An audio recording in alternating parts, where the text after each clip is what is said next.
suka saya kasih tahu, ketika ada yang sudah mulai kepo, itu namanya dikasih nama CP. CP itu calon pelanggan. Kalau dia sudah transaksi, itu biasanya udah kita kasih namanya plus nomor urut di belakangnya, supaya kita tahu siapa nih orang yang belum closing. Kalau misalnya dia masih belum closing, suatu saat kita nanti berapa hari lagi itu kita kasih tahu promo-promo kita.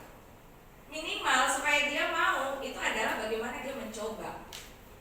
Dia nggak akan tahu produk kita kalau dia belum mencoba.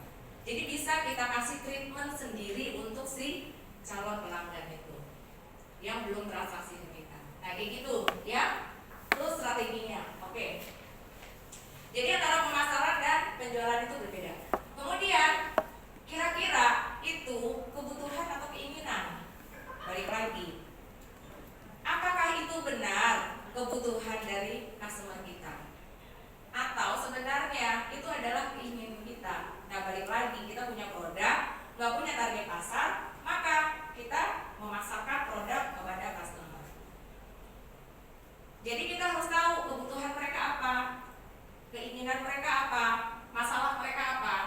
Sudah dapat ya kan kebutuhannya, baru kemudian kita datang kepada mereka. Ini loh, saya berikan solusi. Nah makanya teman-teman harus punya nilai tambah.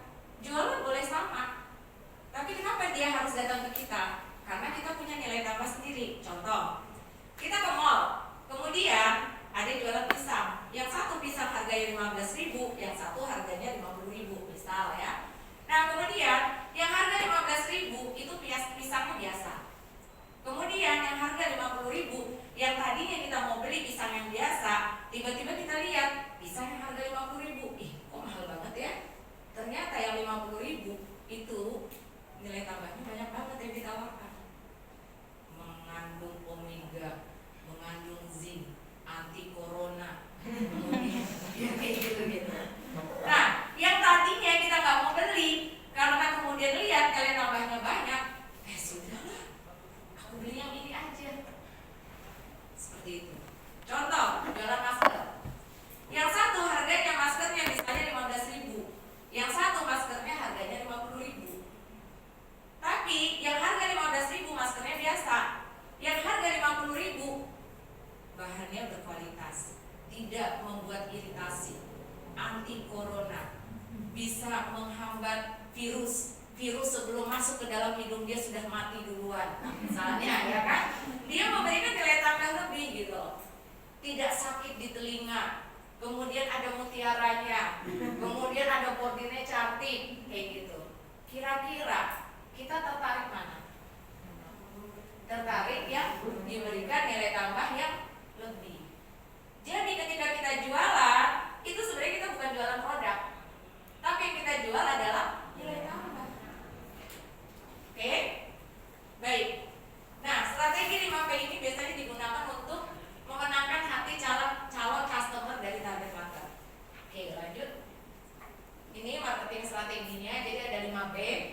P-nya apa saja? Ada produk, ada price, place, promotion, people. Di BRM tadi, Ibu Minta tadi tanyakan, kira-kira kelebihan selain dari produk apa? Ya kan? Nah, selain dari produk, itu sebenarnya ada lagi 4P-nya. Apa? Place, price, promotion, kemudian people. People itu adalah pelayanan. Place itu adalah tempat. Kemudian price itu bermain di harga. Promotion itu bermain di diskon, promosi, giveaway, seperti itu. Nah, kemudian teman-teman mau pilih yang mana? Nilai tambah yang mau ditawarkan itu harus ada. Karena apa? Kenapa orang harus datang ke kita? Itu karena ada nilai tambah itu. Oke? Nah, kalau zaman dulu di bandara itu kan coba lihat, banyak orang yang menawarkan jasa-jasa transportasi. Mereka udah nungguin di depan.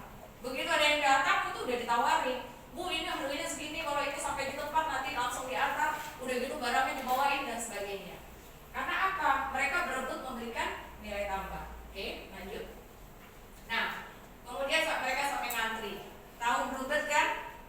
Bluebird zaman dulu itu terkenal banget di Jawa. Kemudian datang Grab, lanjut. Apa nggak mati Bluebird? Ya kan? Kenapa? Karena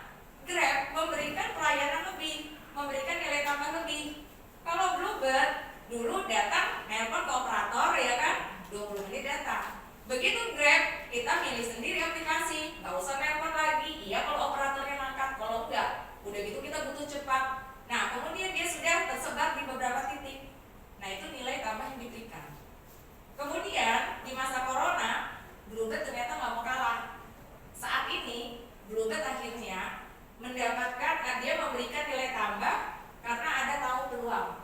Nilai tambahnya apa? Memberikan transportasi untuk karyawan, kemudian memberikan jasa untuk traveling wisata.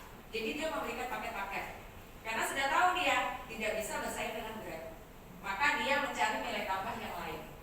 Nah gitu. Oke. Kemudian yang harus dilakukan adalah apa yang dibutuhkan target market Anda. Kita harus tahu apa yang mereka butuhkan, apa yang mereka ingin selesaikan. Contoh, saya jualan ayam geprek. Target market saya adalah mahasiswa. Mahasiswa itu adalah kalangan menengah ke bawah misalnya. Nah, berarti si mahasiswa ini kalau makan biasanya suka cari yang porsinya banyak, ya kan? Kemudian enak, harganya murah. Nah, kemudian saya tulis HPP. Oke, baik, bisa kok masuk. Saya berikan keinginan kamu, ya kan? Kemudian setelah kita berikan keinginan dia, datang nggak dia ke kita? Datang. Seperti itu. Oke, kemudian tentukan siapa yang Anda bantu. Nah, di segmentasi pasar itu kan teman-teman kan membagi beberapa segmen. Nah, di BRM saya minta target pasarnya tadi udah disuruh bidik ya. Nah, di BRM itu saya minta lebih spesifik lagi dari segmentasi pasar. Segmentasi pasar misalnya umur sekian sampai sekian, kota Samarinda, kemudian jenis kelamin laki-laki perempuan misalnya, kemudian kebiasaannya ini dan sebagainya. Nah, itu silakan nanti ditempel di dinding untuk kita mengidentifikasi siapa target pasar kita. Nah, tapi di BRM saya minta kira-kira siapa yang kita bantu, lebih kepada siapa orang yang akan kita bidik. Contoh, PNS, pelajar, mahasiswa, karyawan, pegawai bank. Nah, ketika kita bidik itu jangan banyak-banyak, nanti target pasarnya nggak jelas lagi. Jadi silakan maksimal hanya boleh 3, tapi yang sesuai dengan